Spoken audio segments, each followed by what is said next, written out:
మన దేశ తీరాలు దీవుల వెనుక ఎన్నో కథలున్నాయి. వాటిలో కొన్ని రహస్యాలు ఇప్పుడు చూద్దాం. ఒకవైపు అగ్ని, మరోవైపు పగడం.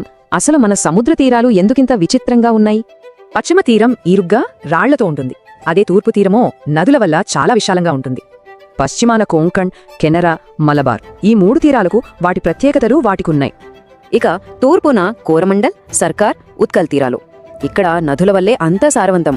సరే, మన దేశానికి మొత్తం ఎన్ని దీవులున్నాయో తెలుసా? అక్షరాల 247. అండమాన్ అండ్ నికోబార్ అగ్నిపర్వతాలతో ఏర్పడ్డాయి.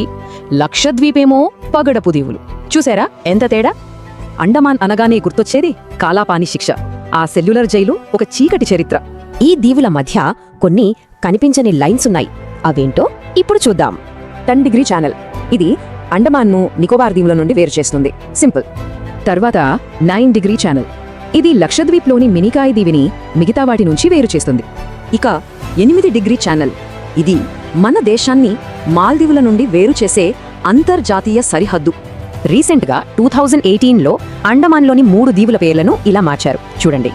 భారతదేశానికి దక్షిణపు చిట్టచివరి ప్రదేశం కన్యాకుమారి కాదు, గ్రేట్ నికోబార్లోని ఇందిరా పాయింట్. ఒక చిన్న పాయింటే ఇంత ఆశ్చర్యంగా ఉంటే మన మ్యాప్లో ఇంకెన్ని రహస్యాలు దాగున్నాయో కదా.